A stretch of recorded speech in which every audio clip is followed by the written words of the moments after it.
திடீர்னு பார்த்தீங்கன்னா அவர் பாக்கெட்லேருந்து ஃபோன் வெடிச்சிருச்சுங்க. பார்த்தீங்களா எவ்வளோ தீ வருதுன்ட்டு. வெடிக்கிற அந்த பேட்டரியை உள்ளே ஓப்பன் பண்ணி நான் சொன்னேன் பார்த்தீங்களா உள்ளே கெமிக்கல்லாம் இருக்குதுன்னு சொல்லிட்டு அதெல்லாம் அன்றைக்கி காட்ட போகிறேன். முன்னாடி சார்ஜை போடுவோம்.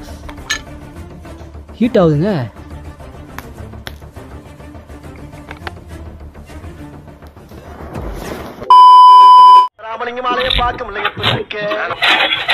என்ன விளையாட்டு காட்டுறாங்க, எப்படி எல்லாம் சோதிக்கிறாங்க, பொழுது விடிய விட மாட்டேங்கிறாங்களே.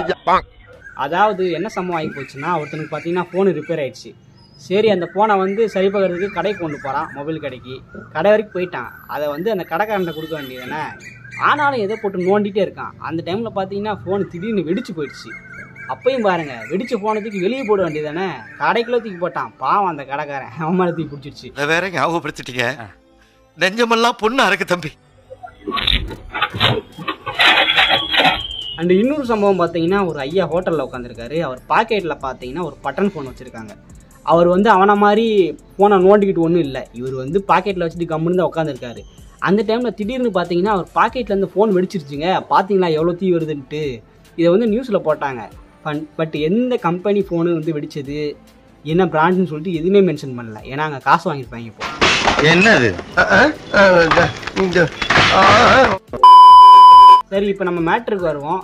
எதுக்கு இந்த மாதிரி ஃபோன்லாம் வெடிக்குது, என்ன பிரச்சனை அப்படின்னு நினைக்காச்சும் யோசிச்சிருக்கீங்களா? அதான் எனக்கு ஒன்றும் புரியல. நம்ம வச்சிருக்கிற டச் ஃபோனு, பட்டன் ஃபோனு எல்லாத்துலேயும் பார்த்தீங்கன்னா லித்தியம் அயன் பேட்டரி கொடுத்துருப்பானுங்க. அந்த பேட்டரிக்குள்ள 2 காப்பர் தகடு இருக்கும். இந்த 2 காப்பர் தகடு மேலேயும் கெமிக்கல் தடவி ஒன்றுக்கு ஒன்று ஒட்டாத மாதிரி சுருட்டி வச்சிருப்பாங்க. ஒன்று ப்ளஸ், இன்னொன்று மைனஸ். இதில் தான் பவர் ஸ்டோர் ஆகும். ரெண்டுமே ஒன்றுக்கு ஒன்று ஒட்டுச்சு அப்படின்னா அங்கே கண்டிப்பாக ஸ்பார்க் ஏற்படும். அதனால தான் வெடிக்குது. நம்ம செல்ஃபோனுக்கு அளவுக்கு அதிகமாக சார்ஜ் போடும்போது உள்ள பவர் அதிகமாகி ஹீட்டு தாங்க முடியாமல் ஊத ஆரம்பிக்குது. அதனால ப்ளஸும் மைனஸும் கொலைட் ஆகி அதுக்கப்புறம் தான் ஃபோன் வெடிக்க ஆரம்பிக்குது. டேய் சும்மாறா, நானே நொந்து போயிருக்கேன். செல்ஃபோனில் பேட்டரி எப்படி வெடிக்குதுன்னு சொல்லிட்டு எல்லா யூடியூபரும் தான் சொல்லுவாங்க. பட் நம்ம சேனல் சைடில் இன்னைக்கு பார்த்தீங்கன்னா ஒரு பேட்டரி நம்ம கையில் இருக்குது. என் தலைவன் சிங்கம் வந்துட்டாடா. இவனை மட்டும் கார்கிலுக்கு ஒண்டி அனுப்புனா போகும்டா, பனிமலை எரிமலையா மாறும்டா. இது என்னடா அவ்வளோ வெடிக்கிற கெப்பாசிட்டி இருக்குது, உனக்கு என்னடா அவ்வளோ பவர்னு தெரியுது, ஏன்னா அதோட சைஸை பார்க்கும்போது.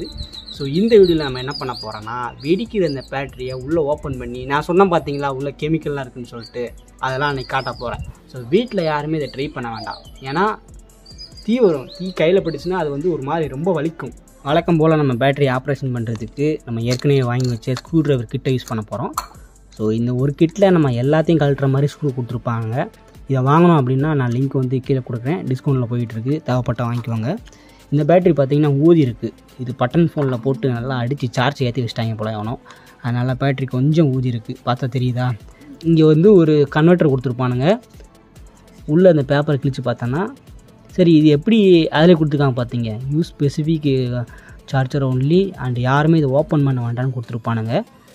அண்ட் இது என்னென்னு கேட்டிங்கன்னா லித்தியம் அயன் பேட்டரி மேலே மென்ஷன் பண்ணியிருப்பானுங்க. செல்ஃபோனில் யூஸ் பண்ணுற எல்லா இதுவுமே பார்த்திங்கன்னா லித்தியம் அயன் பேட்டரி தான். அதுதான் வெடிக்கிற தன்மை, தீப்பிடிக்கிற தன்மைலாம் இருக்கும்.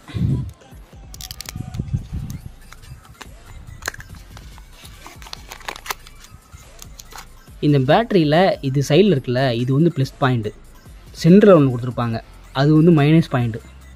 ஸோ அந்த லைட்டு எல்லாத்தில் 2 ஒயர் இருக்குல்ல, ப்ளஸ் 1 மைனஸ் 1 அந்த மாதிரி கான்செப்ட் தான். பேட்டரியில் அந்த ப்ளஸ் மைனஸ் இருக்குல்ல, அதை ரெண்டையும் இணைக்கிற மாதிரி ஏதாச்சும் கம்பி எல்லாம் வயரை வச்சுக்கோங்க, பயங்கரமாக தீப்பொறி வரும்.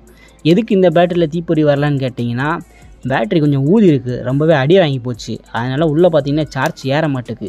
இப்போ இதில் மட்டும் சார்ஜ் இருந்துச்சுன்னா இந்த 2 கம்பியும் ஒட்டி வைக்கும்போது பயங்கரமாக தீ வரும். அந்த தீயை தொட்டான்னு வச்சுக்கோங்களேன், கையே ஒரு மாதிரி ஆகிடும், ரணமாக வலிக்கும் கை, ஒரு கொடூரமாக இருக்கும், அந்தளவுக்கு இருக்கும். பட் இதில் சார்ஜ் இல்லை. இது வாங்க இருந்தாலும் நம்ம ஓப்பன் பண்ணி பார்ப்போம். ஏன்னா ஓப்பன் பண்ணி பார்க்கும்போது தான் தெரியும் உள்ளே. அது வந்து ஒரு கவராக கொடுத்துருப்பானுங்க. ஓப்பன் ஆகுது பார்த்தீங்களா. அந்த ஸ்மெல் வர ஆரம்பிச்சிருச்சுங்க. ஸ்மெல்லு பயங்கரமாக வருது. எப்படி தெரியுமா, அந்த ஸ்மெல்லை வந்து டிஸ்கிரைபே பண்ண முடியல. ஏதோ ஆசிட்டு உள்ளே ஊற்றி வச்சு அப்படி இருக்கும், அந்த மாதிரி வருது பாருங்கள். தெரியுதா, உள்ள பேப்பர் மடிப்பு தான் வச்சுருப்பாங்க. பேப்பர் மடிப்பு வச்சு தான் நமக்கு வந்து சார்ஜ் கிடைக்கிது. என் பேக்கில் ஓப்பன் பண்ணும், பேக்கில் ஓப்பன் பண்ண முடியாது.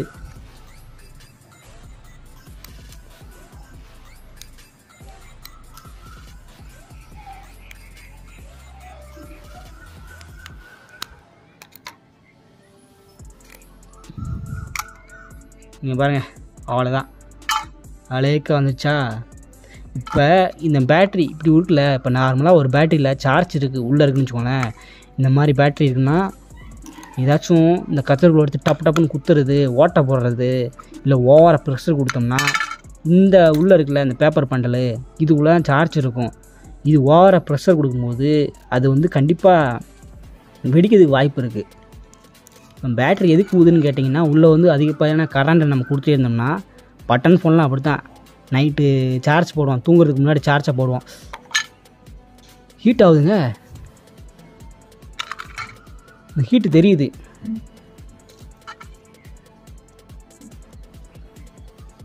பார்த்தீங்களா, நான் வெளியே எடுத்துட்டேன், ஆனால் வெளியில் இருந்து ஆக்சிஜன் படும்போது ஹீட் ஆகுதுங்க. அது இத்தனைக்கும் சார்ஜ் ரொம்ப கம்மியாக தான் இருக்குது, ஆனால் இதுவே ஹீட் ஆகுது பாருங்கள். பட்டன் ஃபோன்லாம் நம்ம நைட்டு தூங்குறதுக்கு முன்னாடி சார்ஜ் போடுவோம், காலையில் தான் எந்திப்போம்.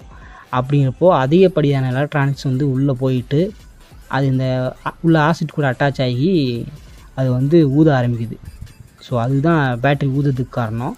ஸோ ஊதுன பேட்டரியவே அதிக நாள் யூஸ் பண்ணிகிட்டு இருந்தால் அப்போ தான் நமக்கு வந்து வெடிக்க ஆரம்பிச்சிடும். அது நான் சொன்னேன்ல, சும்மா 2 கம்பி ஒட்டி வச்சாலே நமக்கு தீப்பொருது வருன்ட்டு. ஸோ ஊதும்போது அதோடய சைஸ் பார்த்திங்கன்னா சேஞ்ச் ஆகும். இது ரொம்ப ஊதும்போது ப்ளஸ்ஸும் மைனஸும் ஜாயிண்ட் ஆகிரும். ஸோ ஜாயிண்ட் ஆகி அப்போ தான் நமக்கு வந்து தீப்பொறி வருது. இங்கே பாருங்கள், தெரியுதா, லிக்விட் தெரியுதா? தெரியுது பாருங்கள், கையில் எடுத்து காட்டுறேன். இங்கே காணாமல் போயிடுச்சு பாருங்கள். கொஞ்ச நேரம் தான் நான் எடுத்து வச்சேன் காற்றுல. இங்கே பாருங்கள், நீ அடுத்து இப்படி எடுக்க உள்ளே தெரிஞ்சிட்டு இருக்கும், லிக்விட் தெரியும் அந்த கையில். இருக்கா, இது பெட்ரோல் மாதிரி தாங்க, காற்றுல பட்டால் அது உடனே காணாமல் போயிடுது. இங்கே பாருங்கள்,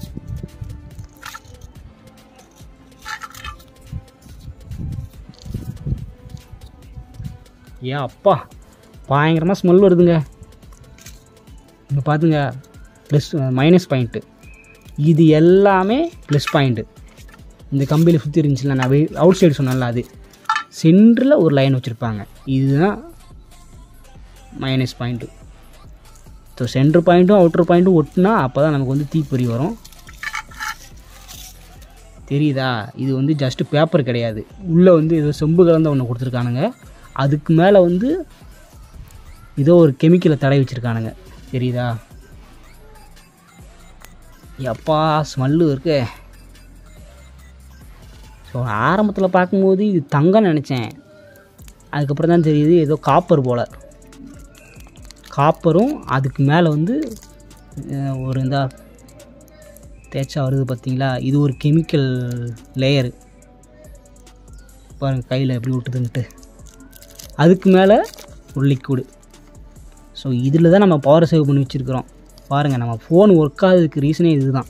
ஒரு வேளை அந்த லித்தியம் அயன் மொபைல் பேட்டரியில் வந்து சார்ஜ் இருந்துச்சு, அதை வந்து இந்த மாதிரி ஊசி வச்சு குத்துனோம், இல்லை வளைச்சோம், இல்லை ஓவர் ப்ரெஷர் கொடுத்தோம், இல்லை அதிகமாக சார்ஜ் போட்டு ஹீட் ஆக்கி ஊதி வச்சிட்டோம்னு வச்சுக்கோங்களேன், அப்போது இந்த மாதிரி தான் தீப்பிடிக்க ஏறிய ஆரம்பிக்கும். ஸோ இதுக்கு முழுக்க காரணம் என்னன்னு கேட்டிங்கன்னா, உள்ள அதிகமான அந்த எலக்ட்ரானிக்ஸ் இருக்கிறதும் அந்த கெமிக்கலோட ரியாக்டன் தான். ஸோ இதனாலாம் சொல்கிறது, பேட்ரி வந்துட்டு எப்போயுமே வந்து நெளிகிற மாதிரியோ இல்லை உடைக்கிற மாதிரியோ ஊதுற கண்டிஷன் வரைக்கும் கொண்டு போகாதீங்க அப்படின்னு சொல்கிறது. நம்ம எல்லார் பேக்கெட்லேயும் செல்ஃபோன் வச்சுருக்கோம், அந்த செல்ஃபோனுக்குள்ளே ஒரு குட்டி பேட்ரி தான் இருக்குது. ஆனால் அந்த குட்டி பேட்டரிக்குள்ளே பார்த்தீங்கன்னா ஒரு பிளாஸ்டிக் தாள், பெரிய பிளாஸ்டிக் தாள், அதுக்கப்புறம் காப்பரில் ஏதோ கெமிக்கல் தடவை வச்ச 2 லேயரு, இந்த மாதிரி நிறையா கொடுத்துருக்கானுங்க. ஸோ அளவுக்கு அதிகமாக சார்ஜை போட்டு பேட்ரி ஊத வச்சு அது வந்து உள்ளே தாங்க முடியாமல் ப்ளஸ் மைனஸ் எல்லாம் ஜாயிண்ட் ஆகி இவ்வளோ பெரிய இருக்கிற அந்த தகுடு பார்த்திங்கன்னா வெடித்து இது மூலமாக தான் தீ வருது. உள்ளே ஒரு கெமிக்கல் காட்டினேன் பார்த்தீங்களா, பெட்ரோல் மாதிரி இருக்குதுன்னு சொன்னேனே, காற்றுல பட்டால் உடனே அது வந்து காணாமல் போயிருதுன்ட்டு. ஸோ பெட்ரோலும் அதே மாதிரி தான் இருக்கும், லைட்டாக தீப்பொறி வந்தாலும் அந்த லிக்விடில் பட்டுச்சுன்னா அது கண்டிப்பாக பெரிய ஃபயராக மாறுது. ஸோ இதுதான் பேட்ரி வெடிக்கிறதுக்கான முக்கியமான காரணம். ஸோ நீங்கள் எந்த அளவுக்கு சாப்பிட்றீங்க, உங்கள் அளவு மூடி உங்கள் வாயில் வந்து பிரியாணி தோசை எல்லாத்தையும் நல்லா முக்குன்னு முக்கி விட்டால் கண்டிப்பாக உங்கள் வயிறு வந்து பெருசாகிடல, வெடிக்கிறதுக்கு வாய்ப்பு இருக்குல்ல. அது போல் தான் உங்கள் செல்ஃபோன் பேட்டரியும் அளவுக்கு அதிகமாக சார்ஜ் போட வேண்டாம். இந்த அட்வைஸ்லாம் யாருக்குன்னு கேட்டிங்கன்னா, பட்டன் ஃபோன் வச்சுருக்காங்களா அவங்களுக்கு தான். பட் இப்போ வர ஃபோன்லலாம் பார்த்தீங்கன்னா 90% 100% சார்ஜ் ஆகிடுச்சா, அதுக்கப்புறம் அதுவே ஆட்டோமேட்டிக்காக ஆஃப் ஆயிரும், உங்கள் ஃபோனுக்கு வந்து சார்ஜ் ஏறாது. அந்த மாதிரி செட்டப் பண்ணி வச்சுருக்கானுங்க. ஓகே, எனிவே எப்படி இருந்தாலும் நம்ம ஃபோனுக்கு வந்து 100% ஏறிச்சா எடுத்துருங்க ஃபோனை. 100%லாம் போட வேண்டாம், 90 95 நிப்பாட்டுருங்க. அதுதான் வந்து உங்கள் ஃபோனோட ஹெல்த்துக்கு நல்லது, உங்கள் ஹெல்த்துக்கு நல்லது. அண்ட் அதை விட முக்கியமான ஒன்று, உங்கள் பசங்கக்கிட்ட, சின்ன பசங்கக்கிட்ட இந்த மாதிரி பேட்டரிலாம் கொடுக்காதீங்க. அவங்க ஏதாச்சும் கடித்தாங்க இல்லை கல்லை வச்சு அடித்தாங்கன்னா தீப்பொறி பயங்கரமாக வரும். அது ஒரு பெரிய இதுக்கு காரணமாயிரும். ஸோ அதனால் கொடுக்காதீங்க. அண்டு நான் ட்ரை பண்ண போல் யாரும் ட்ரை பண்ண வேண்டாம். என்னோடய பேட்டரியில் பார்த்தீங்கன்னா சார்ஜ் கம்மியாக இருந்துச்சு, அதனால் தீப்பொறி வரல. அதனால் பார்த்தீங்கன்னா நான் பாட்டுக்கு இந்த வெட்டி விளாண்டுட்டு கிடக்கேன். உங்களெல்லாம் தீப்பொறி வந்துச்சுன்னா என்னைய சொல்லக்கூடாதுப்பா.